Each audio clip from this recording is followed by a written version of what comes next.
Good afternoon. Welcome to the UK Pavilion. We're having a hugely exciting day here today of events on the theme of energy. It's Energy Day, and we're right at the heart of this, but we're really, really excited to welcome you here in our pavilion, but also I know there are people watching this as well, wanting to hear about how we're going to be accelerating the deployment of offshore wind in emerging markets. It's a brilliant topic for us to be discussing today as we think about this energy transition and how important it is and how we can really deploy all the technologies that we have at scale, at speed, and making that transition a reality and sharing our experiences around the world as well. So that's what we're going to be talking about today, sharing those understandings, different experiences from different countries and how we can make that a reality. And I'm really pleased we've got an excellent panel for you today as well, and we're going to kick off with some opening remarks from Riccardo Politi,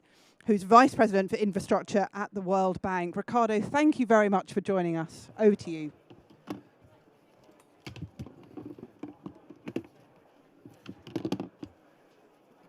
Kate, first of all, thank you. Thank you very much for having me, and it's good to see all of you actually here.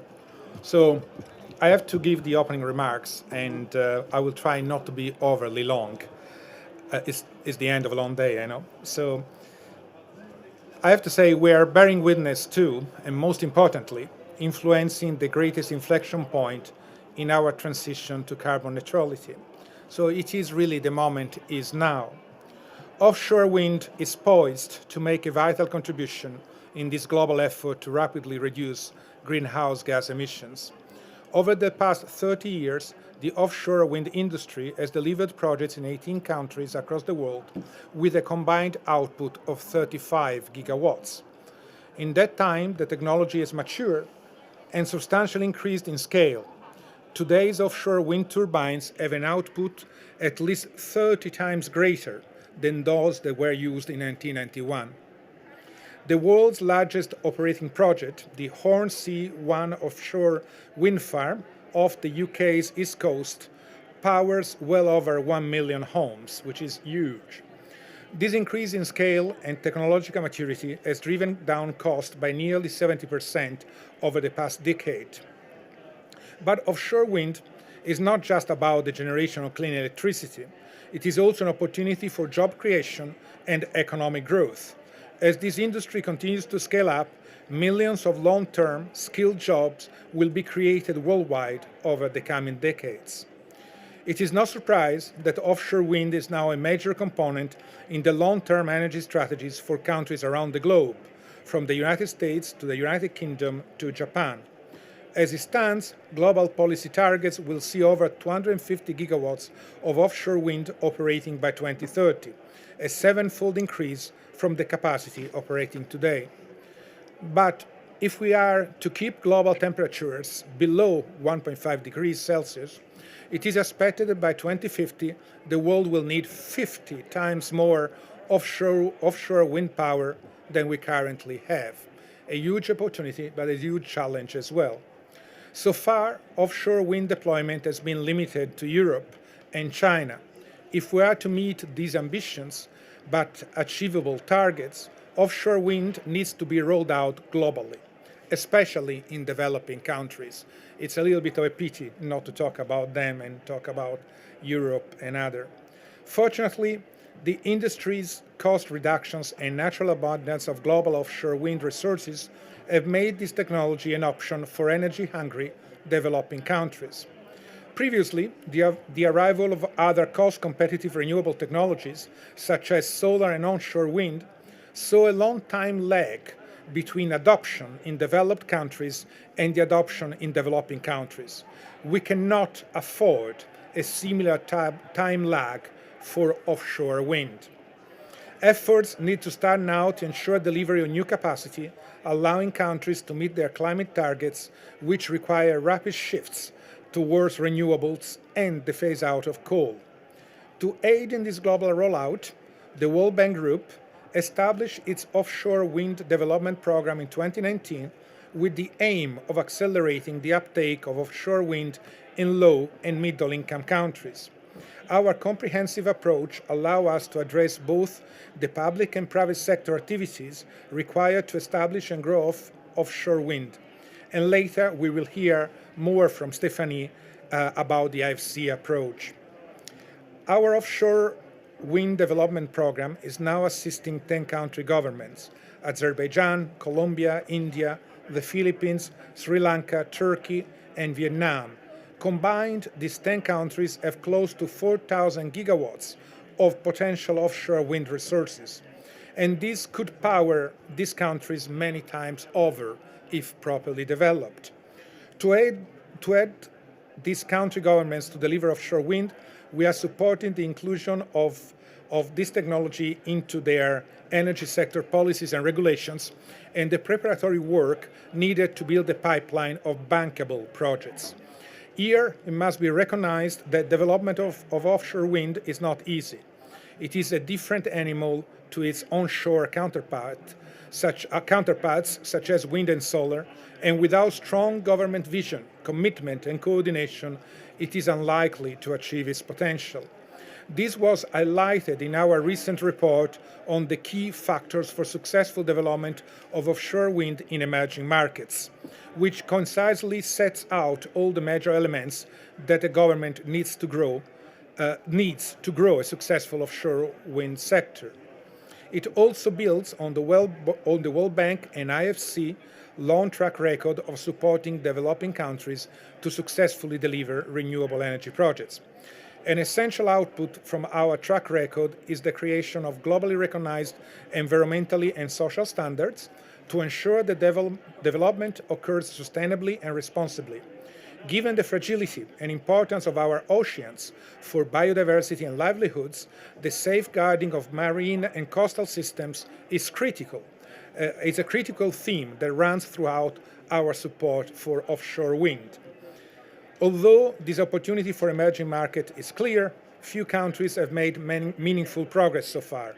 The main barrier is the high initial price for the first project in a new market, an issue for any technology entering a new market due to the first of its kind risk. Concessional finance, particularly from climate funds, will have a critical role in reducing the cost of the first projects in emerging markets to a level that is affordable. This concessional financing could be used to deliver essential grid and port infrastructures, as well as helping to catalyze private financing, creating a self-perpetuating cycle of technological advancement and market growth. Experience in established markets has shown that after the initial project has been delivered, the cost of offshore wind quickly decreases and becomes competitive with conventional forms of generation. I hope my remarks have helped set the scene for our discussion over the next hour, and that I have emphasized the immense energy and economic opportunity that offshore wind offers. The World Bank Group is committed to supporting governments to capitalize on this opportunity, to help them work through the challenges faced, and to help them put in place strategies to attract and retain the private sector. Ultimately, we stand ready to provide the financing needed to accelerate, de-risk large-scale projects, and work together with all investors. Thank you very much indeed.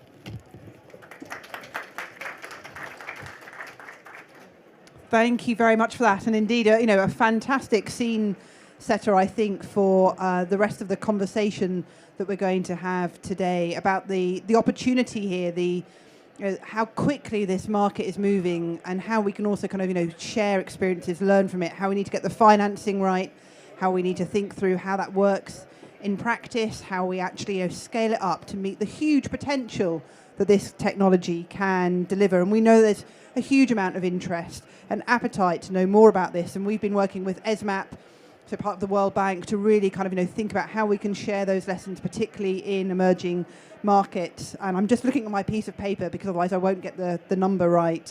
But an ESMAP publication recently about offshore wind said it has an unrealized potential of over 16,000 gigawatts of technically extractable offshore wind resources are out there. So huge part that this technology can play, right now. It's, it exists. It's not something we've got to wait 10 years to happen. It's here now, so it can be a real part of some of the transition that we need to make towards net zero and keeping 1.5 alive. So with that in mind, I'm absolutely delighted to welcome our brilliant panel up here today, and we're going to have a bit of a conversation. So we have Joyce Lee, who joins us. She's Policy and Projects Director from the Global Wind Energy Council. Thank you very much, Joyce. We have Elbia Ganoun, who's CEO for the Brazilian Wind Energy Association as well. And we have Charlie Jordan, who's the Offshore Wind Director of Idabro. I told you I'd get it wrong. I thought about it too much. I'm very, very sorry. Iberdrola Renewables Offshore Wind Division. Thank you. Come and join us, our panel.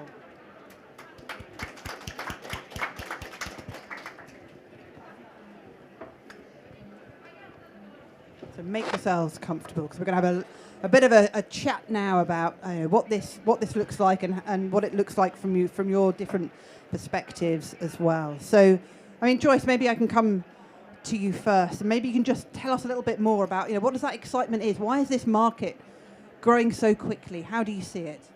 Thanks very much, Kate. And it's a delight to be here. It's a topic that I'm personally very passionate about, and coming from the Global Wind Energy Council, professionally very passionate about as well. So the offshore wind sector has seen pretty incredible growth in recent years, as you've said. We had record years of growth of about 6 gigawatts in 2019 and 2020. And we're about at 35 gigawatts of capacity installed to date, and most of this is in China, the UK, and Europe. Actually, just a few months ago, I think China has surpassed the UK as the top offshore wind market globally. I'm sorry to sit in the UK pavilion and say that, but it's a competition that can only benefit all of us, I think. And why has that growth happened? So it's for a variety of reasons. First, it's the recognition of offshore wind technical resource, that resource which is lying just off our shores without land constraints. If we can tap into that, there's almost limitless electricity generation potential, because we've only used less than 1% of the technical resource that's available for offshore wind around the world to date. And currently, with the gigawatts available, or rather the terawatts available around the world, it could meet current electricity demand 18 times over. So you're looking at a nearly infinite generation capacity for offshore wind. In addition, we've seen really strong policy support, recognition of offshore wind as both large-scale and an indigenous energy resource, and I'm sure we'll touch on energy security issues later on in this discussion, given the focus on emerging markets. And then dramatic cost reduction has, of course, been a factor, which I'm sure Charlie will speak about more. That has been due to a number of factors, from auction schemes, increasing pricing competition and encouraging supply chain efficiencies. We've also seen a huge learning curve in offshore wind that has brought down, in LCOE terms, offshore wind costs by nearly 2/3 over the last decade. And that cost reduction is expected to continue through 2030 and dropping the costs of offshore wind by another half. So soon we'll see offshore wind near the end of the decade, and we're talking about fixed bottom offshore wind here, around the kind of 50 USD per megawatt hour mark, which is pretty exceptional. On top of this, I think we're seeing the recognition of the role that wind and solar as renewable energies need to play in a net zero compliant global energy system, where the IEA and IRENA roadmaps have called for wind and solar to scale up to something like 63% of global electricity. So it's all these factors: policy support, technical resource, as well as the increasing public recognition of offshore wind's role in decarbonization. Excellent, thank you. I mean, what an introduction to the topic. Falling costs, huge potential, and as part of this challenge, and race towards net zero, as you said, a bit of friendly competition going on as well, maybe. Although today is also about collaboration, not just competition, and how we can work together. But thank you for all of that. So, Elbia, what does this mean for Brazil then? You've got an abundance of options: renewable, hydro, solar, onshore wind. Why are you interested in offshore wind? Thanks, Kate. Good afternoon, everybody. I'm so happy to be with my colleagues from Iberdrola and the Joyce and Joek. I love this question because I did this question and I started to discuss offshore wind with UK invested in 2016. Then I said, why discuss offshore wind in Brazil? Because we are very, very rich in renewable and natural sources for renewable, like onshore wind, solar, biomass, hydro, small hydro, everything. Our matrix is 8%, more than 8% renewable, and our price is very competitive. But we started to discuss and study the market, and notice that in the last years, the cost has been reducing a lot. And you can see that the market is, there are a lot of investors looking for investments in Brazil for renewable, for any services, and we notice that technology has contributed to reducing costs. It's a point. The other point is about that I understood in this time that offshore wind is a different source than onshore wind. We need to look for offshore wind as a complementary in metrics. Then what we need to do if we enable metrics in Brazil? Actually, when we talk about the energy transition, we are not discussing to change fossil fuel for renewable because you are renewable, but we need to improve more new technology in order to have metrics that can be very safe when we talk about supply. Then for this reason, we believe that is very good. Of course, there are some challenges, and the first challenge, maybe the first point is about competitiveness, but we noticed that mainly in the last 2 years that offshore has been so competitive, then I believe that the time to go to Brazil, to invest in Brazil, is right now. Thank you. Well, thank you. And yeah, I kind of love, actually pointing out this sort of energy security issues as well. It's hugely important because, we're making these choices. It's not just a transition. We've got to do it in the right way to, to work for our countries, for jobs. We've just had a conversation in the previous discussion about, it's got to work for each of our countries as well. And that's hugely important. So thank you for all of that. And, maybe Charlie, coming to you then, what does this mean in terms of kind of the UK experience, that Joyce has already hinted at? What lessons does the UK experience potentially hold for emerging markets? And also, what can we learn from other countries who are also going through this, like Elbia and other countries? Well, thank you very much, Kate, and thank you to each of you for coming to hear this presentation today, and also to Joyce and Elba for sharing, and I fully agree with everything you've been saying. Within looking at the UK market, I think the UK market has clearly been very successful. I think Joyce mentioned about 2/3 cost reduction. We've seen an incredible scale of deployment. We've seen technological advancement. And really the market has facilitated, enabled that to happen. Perhaps one of the most rewarding aspects I find of my job has been, as well as producing the clean, green energy, has been the socio-economic benefits of that. The jobs we create during the construction, the long term, the supply chain benefits, and the skills programs that have been able to run at all levels, from primary school children all the way through to people who've worked their careers in other industries and now looking to transition into the renewable energy. And I think that the UK process has really helped there. And what I would say is, that's a process that's evolved. It's been over 10 years of collaborating and excellent collaboration, I think, between industry and government. It's been very much an evolution and each understanding what the drivers are and what we need. But I think what we have got to a position now is we're looking at maximising deployment. We've lowered the costs. We're now looking at how do we bring more benefits into the areas. And what you also find is that these projects that we're delivering deliver investment into the areas of the countries where they most need it. They're areas that have often industries are no longer as vibrant, a lot of coastal areas who are really benefiting. So you can see how that can relate to transferring over to many developing countries, as we're looking to upskill. Part of that process, I said, has been the good collaboration, but it's also been about sensible policy making. It's about encouraging early investment, deciding which zones, to making sure that while we all enjoy and welcome competition, and that's delivered great results in terms of cost reduction, is making sure that these early investments are used in a way that maximise the potential for deployment, rather than have people, get involved in unnecessary competitions. So I really feel there's a lot that we've done right in the UK.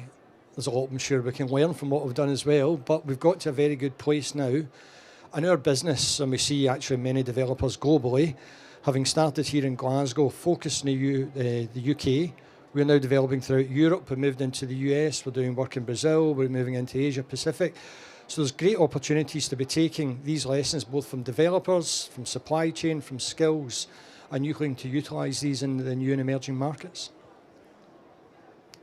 Thank you. And I think, you were kind of partly talking there as well about, the policy framework and setting those strong signals as well. And maybe, Elby, I can come back to you on this kind of point, because Brazil's Minister of Energy has promised a legal framework for offshore wind by the end of the year. So what does that mean in terms of Brazil and setting that framework and setting those that kind of aspiration and commitment as well in towards the offshore wind sector? And what more can government should be in doing to encourage this movement, both in Brazil, but also any reflections for other countries as well? Yes, thank you. I believe that it's a very, very important sign for investors. This point that we started to discuss with Minister Bento since the last year, and we prepare a very important job in collaboration with UK Embassy, that is BEP, is Brazil Energy Program. Then as a strategy advisor in this program, with UK Embassy, and then we made the first study about the potential for offshore, and it's a kind of guide for investors. Then we noticed that it was very important. The first thing that you need to do is about regulatory framework, because nowadays we have 46 gigawatts in projects looking for license, environment license. But we don't have the regulatory base for use the sea, the rights in the sea. Then we needed this base. And the Minister Bento said us, when this year started, that we would have in the end of this year. And he said for us yesterday that we have a decree that has the base for prepare auction, because Brazil works always contracted by auction, competitive auctions. And he said that we have a decree in the next month, in December. Then I believe that is good for investors, because we have investors like Iberdrola that has a big project in the south, in the north, and the other companies that are arriving. It's very good to receive and show for investors that we have a very friendly environment for investments. I mean, excellent, and that's so important, isn't it? To Ricardo sort of mentioned the financials that need to come along with this. So we have to get that bit right as well, both the public and the private money sort of coming together there, and to deliver on the commitments that everyone is making here as well towards net zero as well. And so, Joyce, how do you see kind of offshore wind playing that role in decarbonisation strategies for countries, the UK, globally emerging markets? What does that look like for them in that transition? And, the plans that they now, everyone's committing to them, what does that mean in terms of actually delivering it? So I think this is a really important question for us at this conference, to recognize that offshore wind is not just about providing clean electricity at large volumes. It's certainly about providing jobs and revitalizing coastal communities. But it's not just a business. It's a robust business, as Charlie knows, and it will be a robust business in Brazil for the offshore wind sector. But we're not here to talk about business. We're here to limit global warming and make climate action happen. And so we are now starting to recognize offshore wind not just for that generation opportunity, but as a protagonist in displacing fossil fuels and supporting national energy transitions. And the reason for this is because it has an incredibly unique and attractive technology profile, especially when we look at the perspective of emerging markets where they have fairly low shares of renewable energy in their power matrix. Offshore wind is offering lower variability, it offers greater certainty, for fixed bottom it already offers a reduced investor risk as well. And all of this means that the capacity factors for, at least for fixed bottom offshore wind, are often near 50%. For floating offshore wind, we're seeing even more attractive capacity factors, so greater energy productivity. I can see Aaron Smith from Principal Power hiding in the back of the room. And I'm sure we'll be able to reference the very attractive capacity factors of wind float and high wind just a few hours away from here later on in the session. But this is a technology that can really help us displace fossil fuels. If you look at the data, for every 1 gigawatt of offshore wind installed, you can displace about 3.5 metric tons of CO2 emissions equivalent, and that's far more than 1 gigawatt of solar, hydropower, or even offshore wind. For emerging markets, we're also seeing offshore wind being recognized as, for its indigenous nature, as a sustainable resource which doesn't require exposure to imported commodities. And that's particularly relevant in the last few weeks. We've seen this dynamic of very volatile gas prices, which have created energy crises in developed and developing countries around the world. And this formula of having an attractive generation profile, as well as having this just off your shores within your own jurisdiction, removing your exposure to pricing risk, I think that's a very winning formula. You're certainly very compelling on that, and maybe Charlie, we should come to you too, because it'd be great to explore this, a bit further. What attracts you to emerging markets for this technology? What are the key criteria that you might be looking at, your company's looking at, others are looking at, if you're thinking about investing in this? Because yes, we're here for meeting our climate change goals, but we know it's got to work too in a business sense. No, absolutely, Kate, and I fully agree with what Joyce is saying. There's an imperative that we can help the countries to realise the benefits of offshore wind, because it allows us to deploy at large scale relatively quickly. And when I talk about learning lessons, and here in the UK we're probably about 10 years of development period, we can look to how we learn lessons from that, because what we're trying to do here is speed up the process. When you move into developing countries, you've got an opportunity to help shape and make sure you can accelerate these processes. We are, I think, very excited about a number of markets where we think we can add value, we can help the scale up of offshore wind. When we're looking, I guess there's the market fundamentals, there's making sure there's a need, is there the electricity demand, is it near the relevant centres of population, and then the characteristics of the area. And we talked about floating. Floating now opens up many more opportunities in a real exciting area when you look at now markets were previously not considered viable for fixed-based foundations. We'll need to look at the infrastructure, the grid infrastructure as well. And there are a number of ports, there's a number of infrastructure points, but I think all of these things can be developed with the right vision, and that's where setting the frameworks and the policies can help. Then when you start going in, you start to design the policies and making sure that there is a process either there or can be evolved to be there to help sustainable investment. And the type of things we'll be looking for is there a spatial planning process? Can we get to a point where we can map out areas that are going to be useful for offshore wind development, be it fixed bottom or foundation, floating? Have we see a process where we can engage with the relevant bodies, be it stakeholders, environmental bodies, to be able to work in harmony? Can we see a route through to develop inherently the supply chain that's going to be required?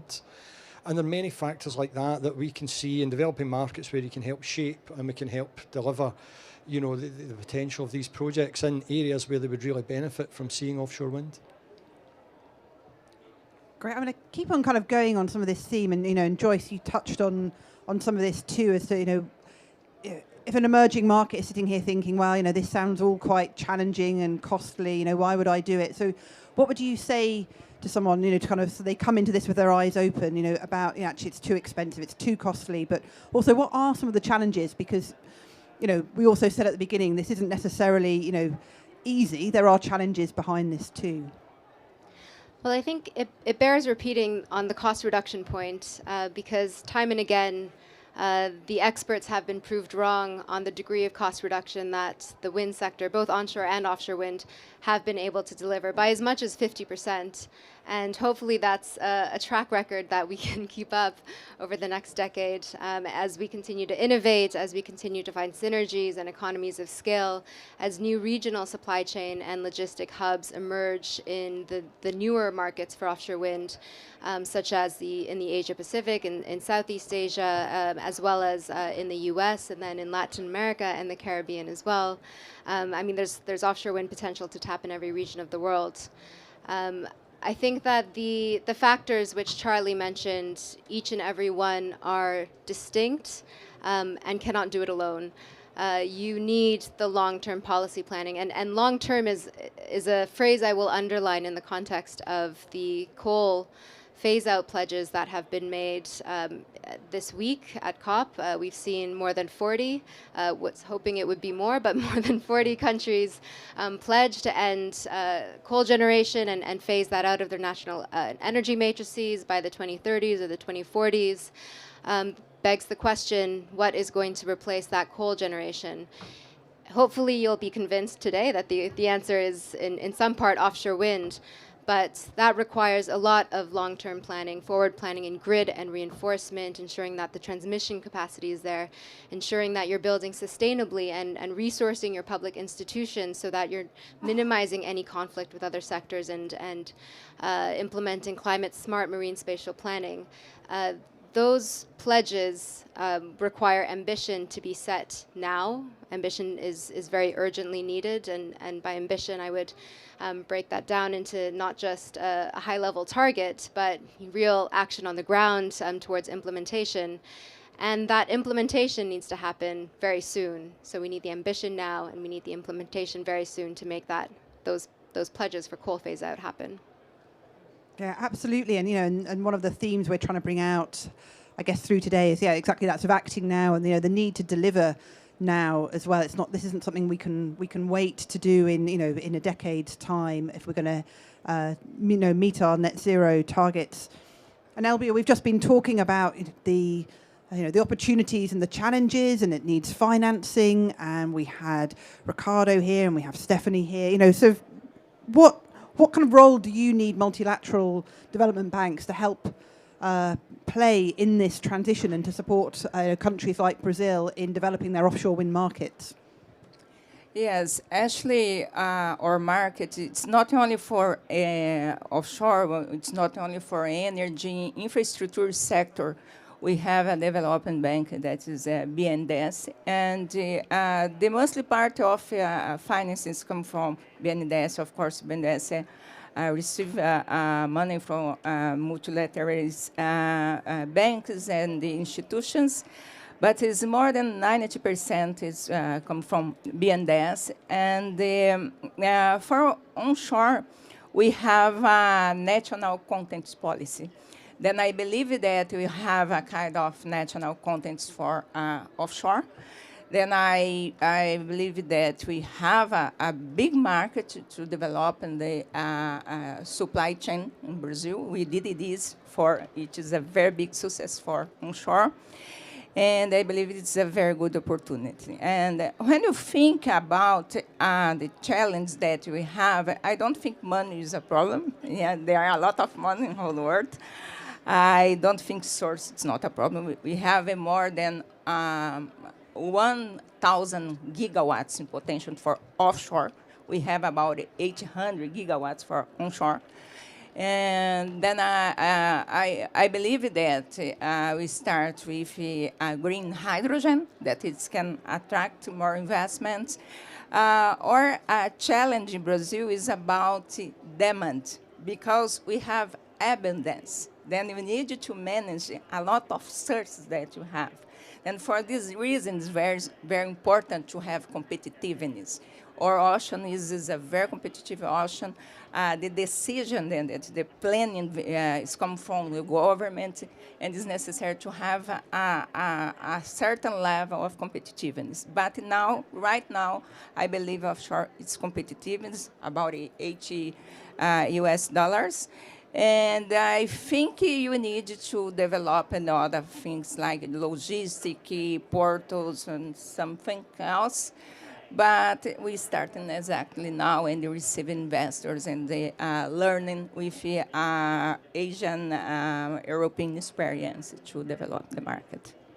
That's fascinating, isn't it? And those challenges, yeah, as you said, not just of the finance, but sort of I guess the deeper challenges, as you said, about the integration and managing surges and getting that, I guess, that balance between the competition, the auctions, the collaboration, right, as well. And Charlie, maybe you could just say a couple of words about your experience of that kind of public-private partnership needed to make this work. Yes, I think it's absolutely essential you get that collaboration, because I mentioned about the policies.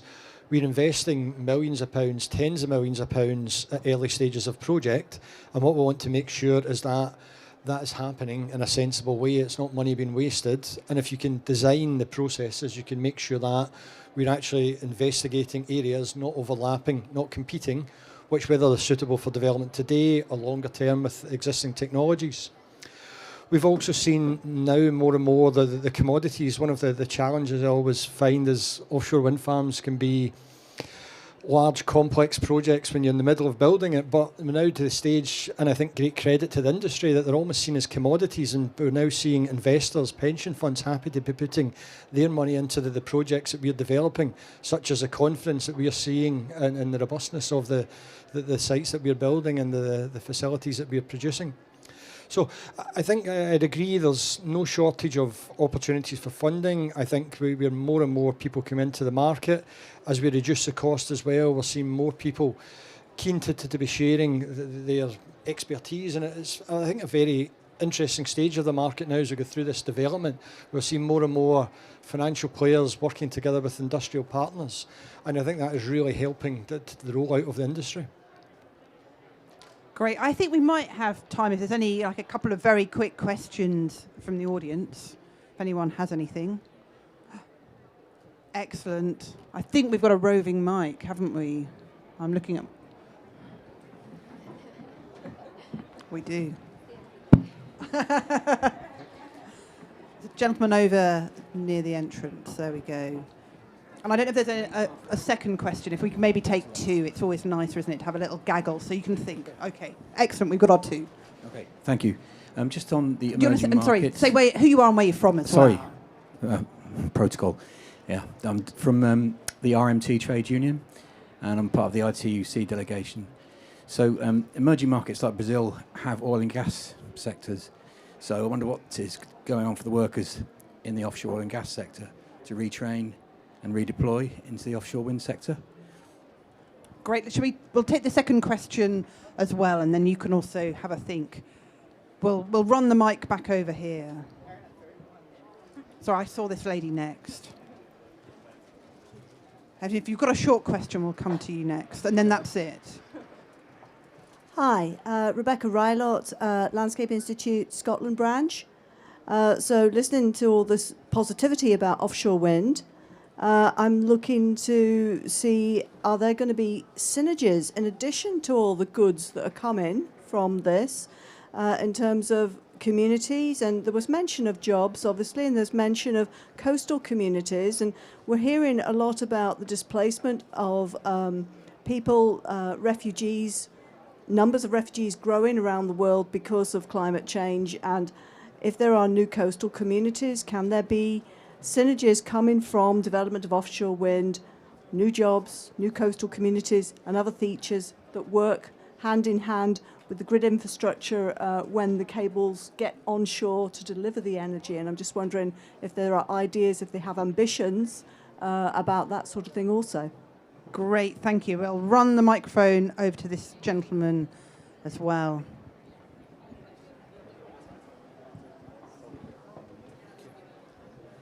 Okay. Paul Allen, Centre for Alternative Technology in Machynlleth.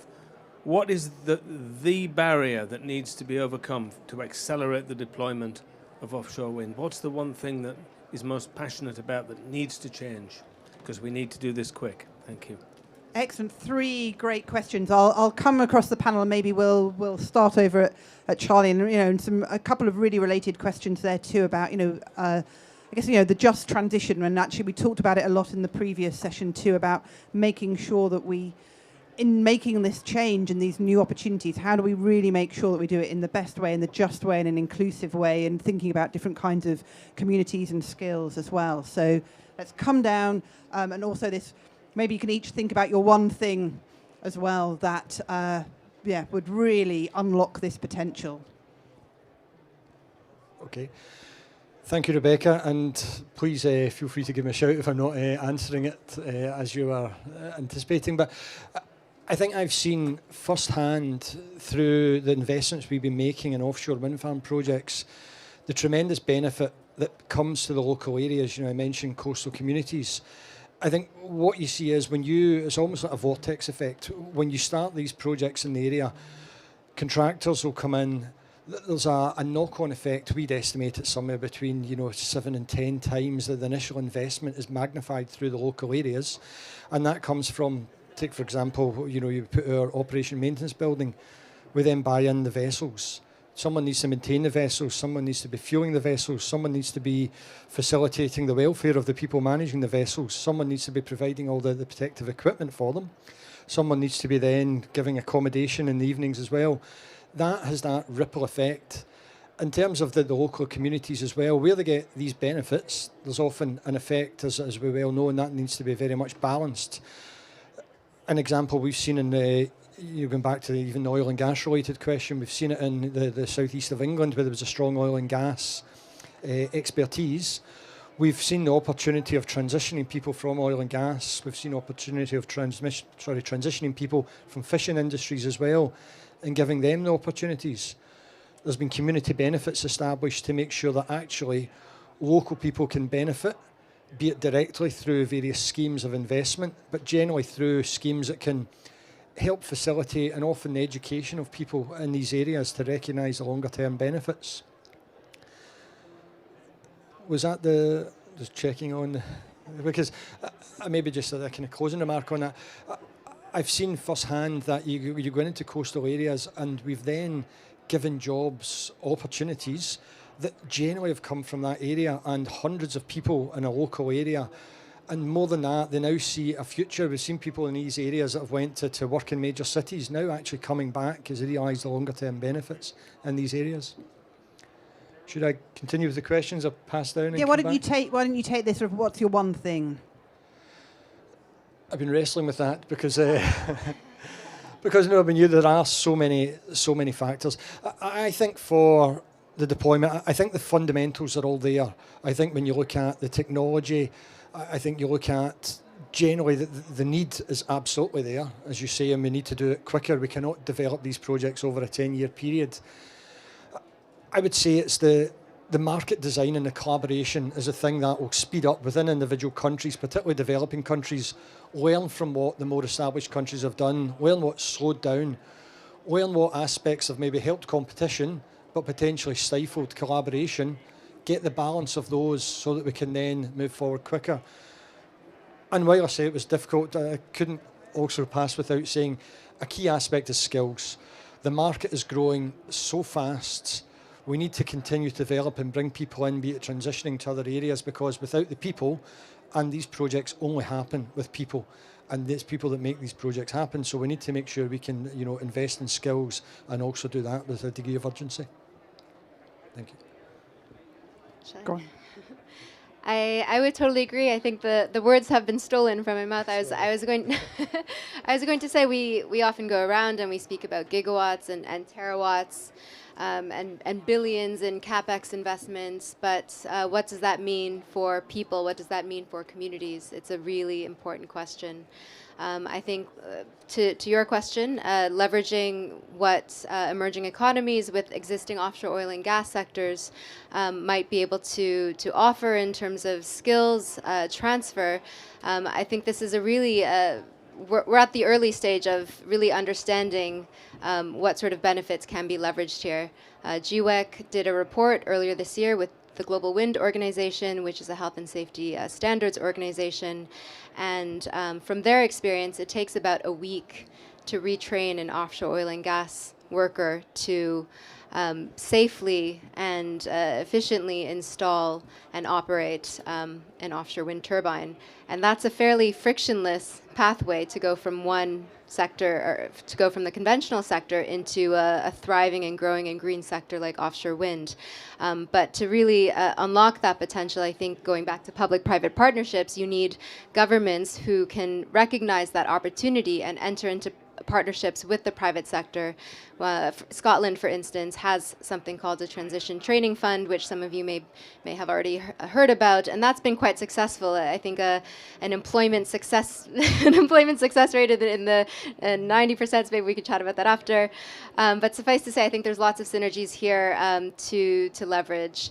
For coastal communities, I think Charlie said a lot about the investment and build-up that goes around ports, ensuring that ports are fitted with the appropriate technology, manufacturing facilities. I mean, these are big pieces of kit which need to be brought out to sea, so that is often assembled right at the port, just off the sea, and that all means direct jobs that are going into coastal communities. Irene has done a report that looked at local benefits and found a 500 megawatt offshore wind farm provides about 10,000 jobs over an asset lifetime of around 25 years. Most of that is going to be in the manufacturing segment, but also in the O&M segment. So after installation, you have the operations and maintenance of the asset for about 25 years. And if you think about how many turbines are going to be populating one farm, those are jobs for life for many workers who are based in these communities. And then you spoke about indirect and induced jobs on top of that. And so there's a lot of potential there.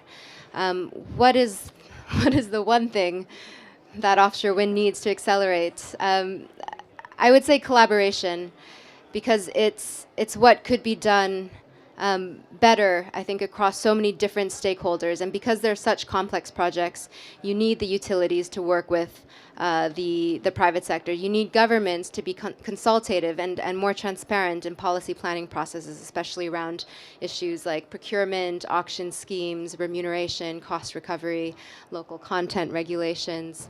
And you need countries to work together. Some markets may not be suitable for large-scale offshore wind, but they could benefit from the import of offshore wind electricity, or maybe as a different kind of green hydrogen, fuel or feedstock.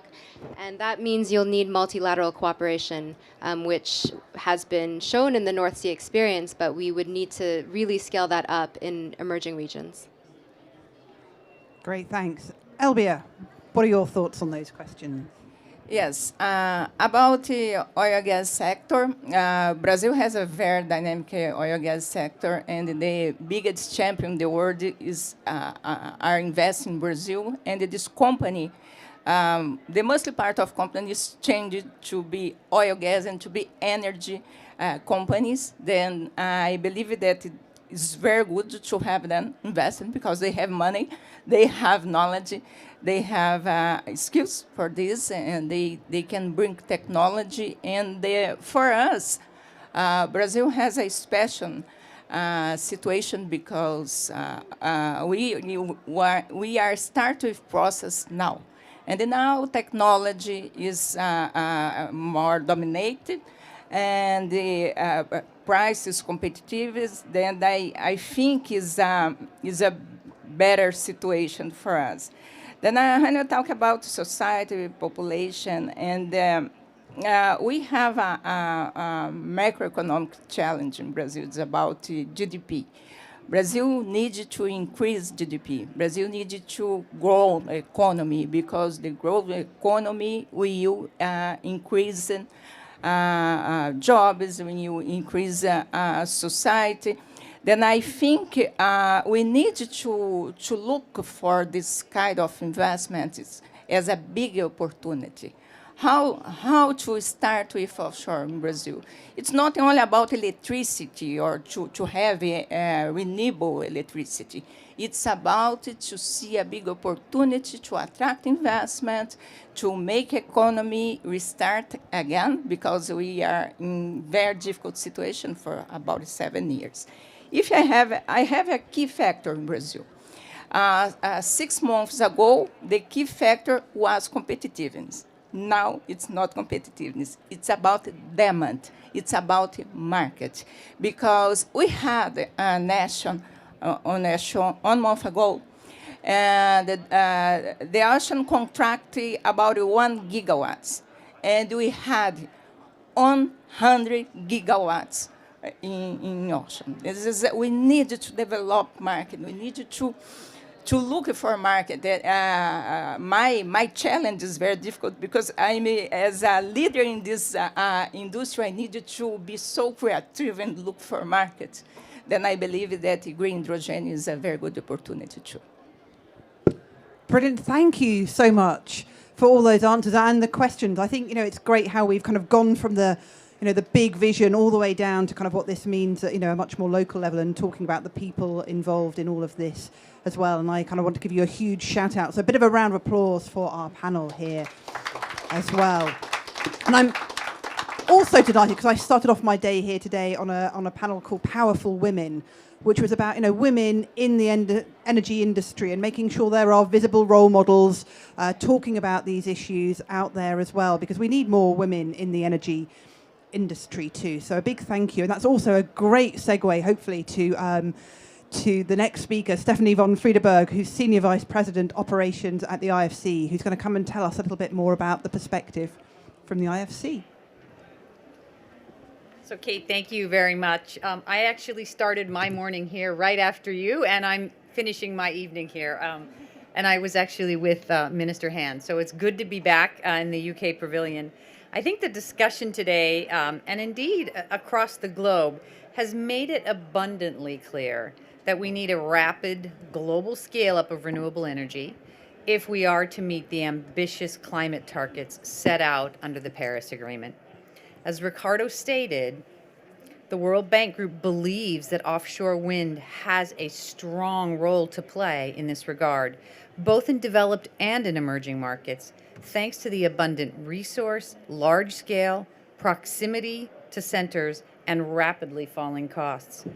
But as Joyce noted, the vast majority of offshore wind growth to date has occurred in Europe, with zero installed capacity in emerging markets outside of China. Clearly, this will need to change, and it is here that the World Bank, the IFC, and the private sector have a very critical role to play. To coin a phrase, we've seen this movie before. With both onshore wind and solar PV, in both cases over the last 15 years, IFC has played a pivotal role in financing the first projects in emerging markets, helping countries demonstrate success and build a track record, crowd in commercial financing, and drive down costs to accelerate the timeline to achieve grid parity. Today, in many of our client countries, onshore wind and solar are two of the cheapest sources of new energy generation. A similar opportunity exists for offshore wind, particularly in emerging markets, with great resources such as India, Poland, Vietnam, the Philippines, all of which are seeking to reduce their dependence on coal generation. To make this happen, we need to recognize that offshore wind is much more complex than onshore wind and solar. With its scale, its capital intensity, its technical complexities, and its environmental and social challenges. Furthermore, it's dependent on supply chains and ancillary infrastructure that need to be developed in emerging markets. Indeed, offshore wind may be more in common with hydropower than it does with onshore wind. Therefore, offshore wind development requires a coordinated effort between the public and the private sectors to address the industry's inherent complexities and high capital requirements. This is even more true in emerging markets. For these reasons, the first offshore wind project in emerging markets will likely have a higher risk profile and a higher cost as countries move down the learning curve. Risk mitigation tools, including concessional finance, will be needed to jumpstart the industry. Over the past 5 years, we have seen the cost of offshore wind here in the UK and across Europe fall to levels where it is starting to compete with conventional generation. This has been due in large part to technological leaps that have produced modern offshore wind turbines, the largest pieces of rotating machinery the world has ever seen. It has also been due to the very strong government support through regulations, legal frameworks, permitting processes, and economic incentives. This early support helped the industry get off the ground, which in turn has resulted in the lower cost of financing as developers and banks have become more comfortable with the unique risks that offshore wind represents. The opportunity for the private sector and for private sector financing is tremendous, given the scale and the capital needs of offshore wind projects and related ancillary infrastructure. IFC has made it a priority to help create markets where private sector activity will play a critical role in the growth of new sectors. Indeed, this is why IFC has partnered with the World Bank's Energy Sector Management Assistant Program on the Offshore Wind Development Program that Ricardo mentioned. And we continue to engage with the private sector clients working to drive wind in emerging markets, including those I have mentioned, plus Azerbaijan, Sri Lanka, Turkey, South Africa, Colombia, and Brazil. Unlocking offshore wind in emerging markets requires a coordinated effort among governments, government agencies, offshore wind developers, manufacturers, logistics firms, private ports, and financiers to develop the entire sector. Given the technical complexities and capital needs, we need to mobilize experienced private developers and construction contractors who have the technical capability and financial strength to implement these high-risk, capital-intensive projects. As Ricardo mentioned, only recently released report on key factors of success for developing offshore wind in emerging markets outlines the needs for governments to develop the requisite policies, regulations, frameworks, and incentives to attract experienced and financially strong private investors. In addition, there's a critical role for climate finance in both the public and the private sector to accelerate the uptake of offshore wind in emerging markets and improve its cost competitiveness. In the public sector, this means investments in the grid and associated public infrastructure. For the private sector, this means investment not only in wind farms themselves, but also in ports, vessels, logistics, and supply chains that are needed to deliver the projects. To overcome the cost gap of the first offshore wind projects, we will need to use innovative approaches to financing, including bringing in concessional funding alongside our own financing to mitigate risks and improve competitiveness while ensuring adherence to international standards from a technical, environmental, and social standpoint. To this end, multilaterals have an important role to play in helping develop an enabling environment, mobilizing their private clients' networks to implement offshore wind in emerging markets, and raising financing to help meet the large investment needs of the sector. I am confident that together we can catalyze the private capital and directly needed resources to this promising sector. IFC is committed to enabling a green and resilient recovery in emerging markets through increased investments in competitively priced clean energy. I believe that offshore wind could be a significant contributor to helping countries meet their energy needs and climate targets, and I call on our partners to work with us towards this goal. We have been doing it on onshore wind and solar for years, and I believe the next frontier is offshore wind. Thank you. Thank you so much for that, Stephanie, and for ending your day with us and starting your day with us. It's been a hugely exciting day, and what an inspiring kind of session as well. And just before I pass to the Minister, I mean, I guess what I've taken from this is a lot of P's.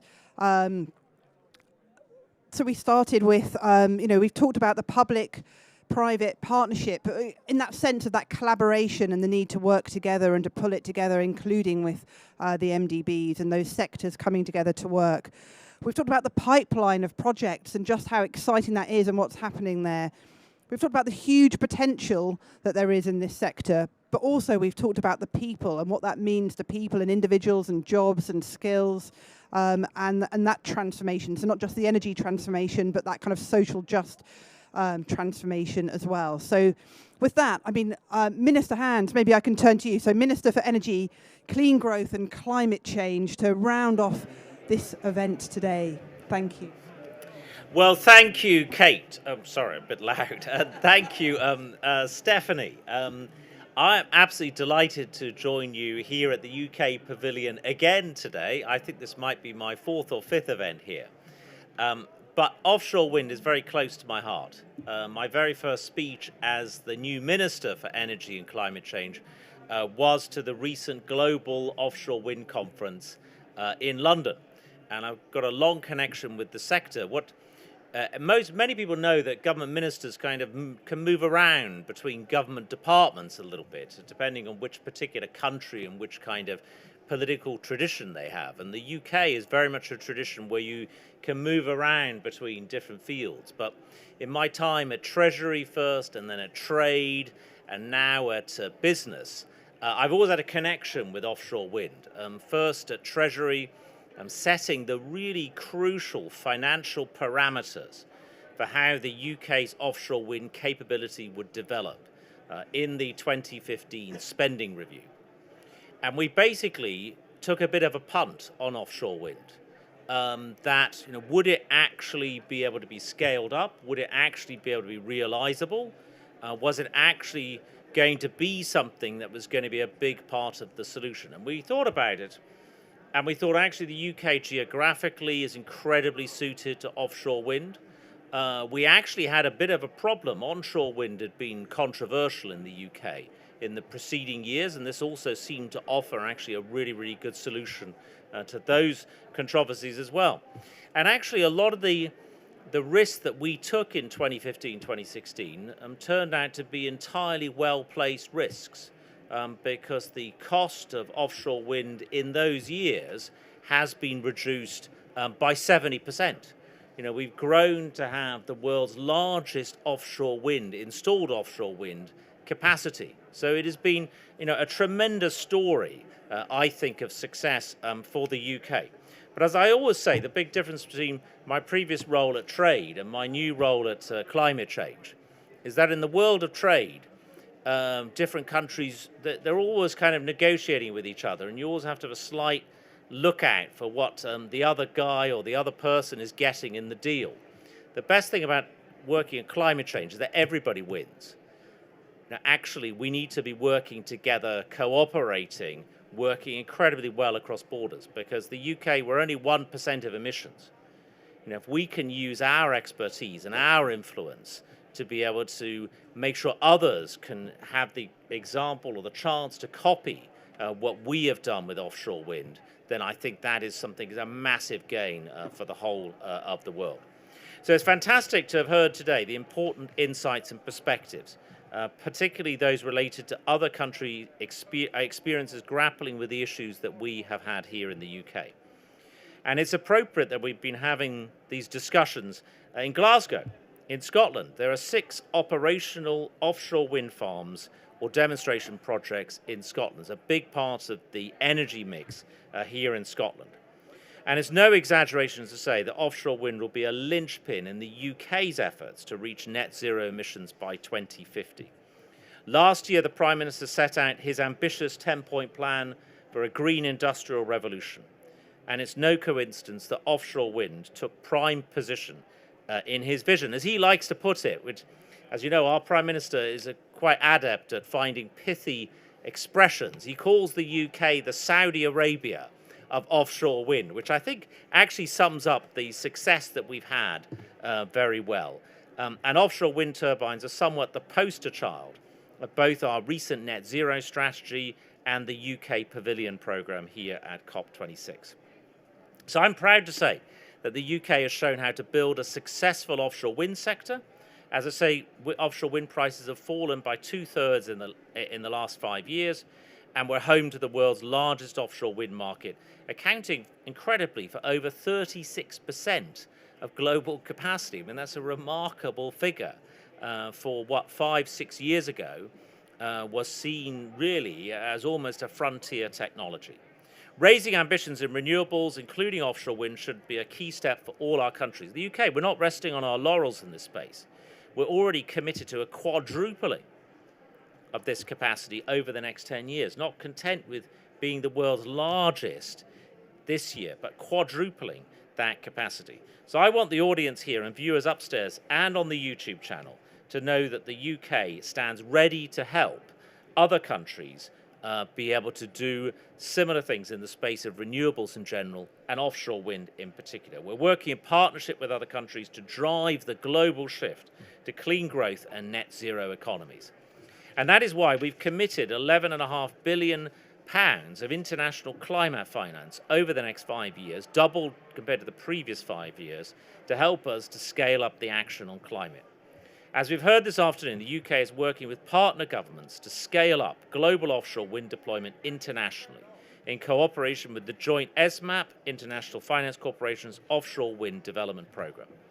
And I'm delighted that this cooperation supported a week-long offshore wind study tour to the UK in 2019, giving delegates from 12 emerging market countries the opportunity to visit British research centres, manufacturers and industry, helping to share UK expertise internationally.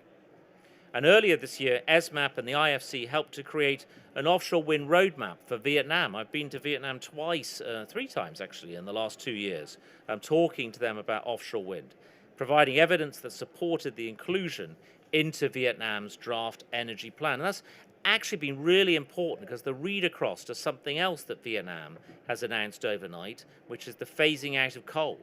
I don't think if we had shown them the ability to go into offshore wind, for example, amongst other renewables, clearly I don't think it would have created the right atmosphere for them to make the phasing out of coal at the same time. So at the global conference I mentioned earlier, it was fantastic to see the launch with UK support of ESMAP's report on the key factors for the successful development of offshore wind in emerging markets. And the lessons from other countries' experiences detailed in that report will undoubtedly help emerging markets to build successful offshore wind sectors. COP26 is an opportunity to raise our ambitions in renewables to all reach carbon neutrality.